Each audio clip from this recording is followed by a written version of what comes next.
The New York Knicks are winners of 6 consecutive, as they're on a nice little win streak here in a pocket where they're supposed to be winning ball games, as they're taking on teams under 500. And you know what? At the end of the day, they're doing what they need to do, and that is winning the ball games. Last night, a dominating win over the Washington Wizards, 145-103. Tyler Kolek, 53 points on the day. Not against the Wizards. He had 42 in the G League earlier that day, and then 11 in 5 minutes in the actual NBA game, so 53 on the day. Either way, a fun Sunday night in the Garden. Crowd's having fun. The bench was having fun. Kolek is having fun. That's what you want to see. Now they have one more game against, I believe it's New Orleans. It is New Orleans. And then they take on a little bit of a tough stretch. You got Charlotte, who's been playing extremely well as of late. You have the Thunder. You have the Rockets. And then looming on April 3rd, you have a very much important game against the Boston Celtics. So let's talk about this Knicks team. I did a video after their first 3 wins on this win streak, and I talked about the good and the bad. And yes, it hasn't all been good. Obviously, a win against the Wizards cures everything, right? But these next 3, they've been interesting.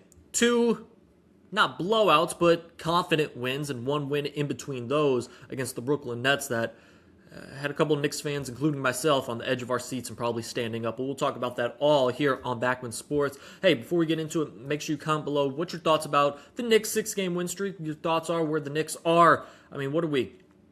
15 games or so left in the regular season. We're coming up on the playoffs. Let me know in the comments below. Like this video and subscribe to Backman Sports. We'll have a new Court Vision coming out soon this week with my partner, Vincent Zakian, my co-host, and I.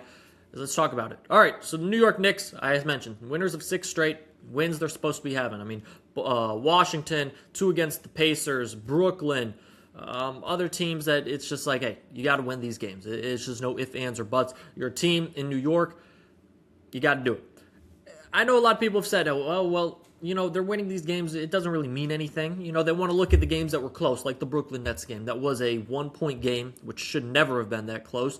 But it was, and people want to take the negatives from that. Well, do you remember this team a month or 2 ago was struggling to beat these teams? In the 2-9 stretch, this Knicks team was struggling mightily. These are fine wins. I'll take them.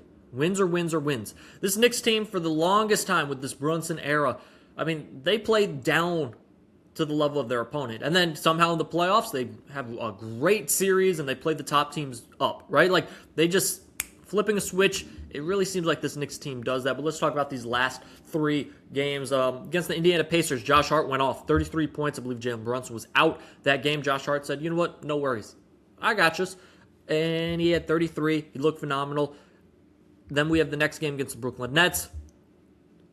That one, Cal was rumored, or he was thought to not be available. Shout out to Cat and his family. All the best wishes to Cat's father, Karl Sr., as I believe he's in the hospital. That's what MSG reported. Cat's father told him, hey, go play. Cat has a nice game. We'll talk about Cat in a second because I'm loving what I see out of Karl Anthony Towns. And then, of course, last night, blowout against the Washington Wizards. That's what you need. This New York Knicks team, I don't want to say they're coming into form, but they're understanding. This is the time we got to do. This is the time we got to make hay in this Eastern Conference. They're a half game back of the Celtics after the Celtics lost to the Minnesota Timberwolves, who were without Anthony Edwards last night. So the Knicks gain a game on them. Are half game back, like I mentioned. They play each other for the final time this regular season on April 3rd. Jason Tatum, while he's been back and he's had, solid appearances and solid, games, it's still not Jason Tatum, which, again, I don't think I expected. I expected maybe an 80% Jason Tatum at best.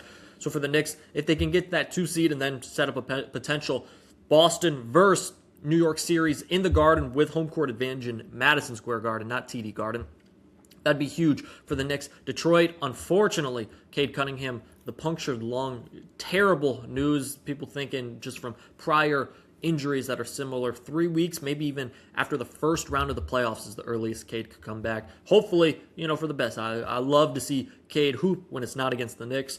Hopefully, he's back sooner rather than later. At the end of the day, the Knicks are in a good spot. I like what the Knicks are doing. I want to talk about Karl Anthony Towns because Karl Anthony Towns, for the amount of slack he gets throughout the regular season, just in general, I want to talk about how Karl Anthony Towns has revamped this season. All right, I have the stats pulled up right here. In 16 games since the All-Star break, and this is Tommy Beer on Twitter, Knicks guy, Karl Anthony Towns is averaging 21.5 points, 12.1 rebounds, and he's shooting 58% from the field, 43% from 3.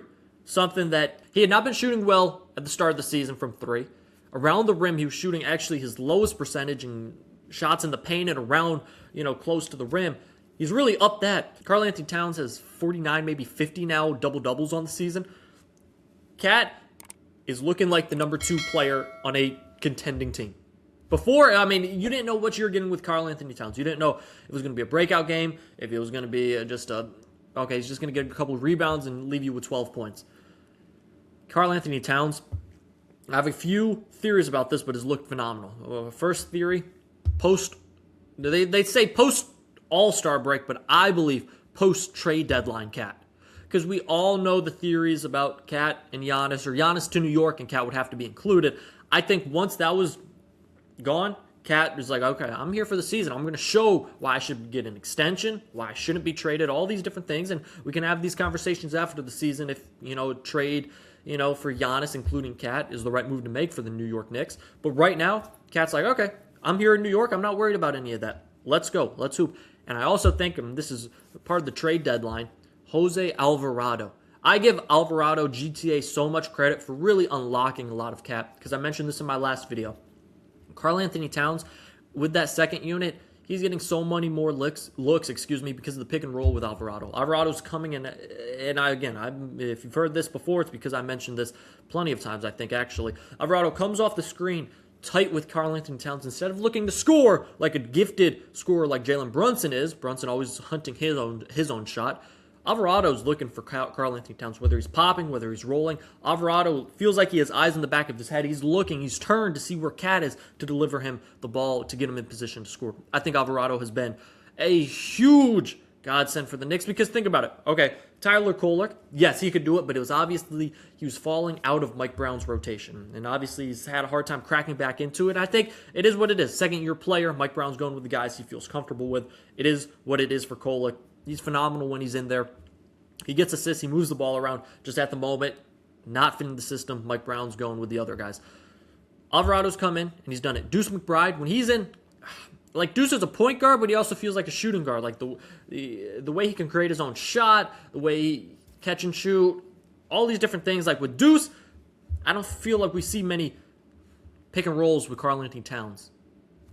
Jose Alvarado's the guy, and I think he's done phenomenal. Jordan Clarkson has really been a constant professional. He's come in when, Mike Brown said, you know what, I'm going to throw you in, Clarkson. Hopefully our offense gets going. Clarkson has delivered. He's gained momentum and gained minutes on this Knicks team, and I love it. I said it when he was benched. He's going to be a big factor come playoff time and close to playoff time. Just trust me. This is how the NBA season's a long time. It's going to happen. Mo Diawara has been incredible this season. He's had a couple games where he's looked like a rookie, but so what? A lot of other games he hasn't. He's been incredible. Jalen Brunson went through that shooting slump. Has had a few games where it hasn't been great, but he's looking solid. At the end of the day, I like where this Knicks team is trending. I feel like this Knicks team, again, is a absolutely finals contender and a contender to win it all. I truly believe that when you match up with these guys in the playoffs, it's going to be tough to beat this Knicks team 4 out of 7 games. I like the Knicks' chances out of the East. Of course, I'm a Knicks fan saying that, but looking at how they're playing, and I know it's against lesser competition, you got to do what you got to do. We were saying when they're beating Golden State by 3 in an awful game on NBC, we need more. You know what? You beat Washington, something that teams have struggled with. The Detroit Pistons lost to the Brooklyn Nets a couple weeks ago. No one batted an eye. But when the Knicks win by 1, again, they should have won by more, the end of the world. The sky's falling. The Knicks are fine. Let's see how they do this next upcoming stretch. I mentioned Charlotte, OKC, you got Houston, you have Boston. Man, you go 500 like that, you're fine. You just got to stay in that 3 seed. Do not fall to the 4 seed, which they're up, I think, 2.5 to 3.5 games on the Cavaliers. They also own the tiebreaker. Stay in that 3 seed. If you get the 2 seed, great. That 2-3 matchup against Boston, if you get in the second round, it's going to be phenomenal. I still don't know. It feels like every day changes who they would projected to play in the first round. It would be Atlanta one day, then it's Toronto the next day, and all these different teams. So we'll have to dive into that closer to the end of the season. But I like where the Knicks are at. I know they've won 3-3, 6 games total consecutively, and they've been against under 500 teams, but I like where the Knicks are trending. Let me know in the comments below your thoughts on the Knicks so far And as we wrap up the season, what are your projections and expectations for the Knicks? Let me know in the comments below. So like this video and subscribe to Backman Sports. Hey, that's all I got. Peace. I'm out.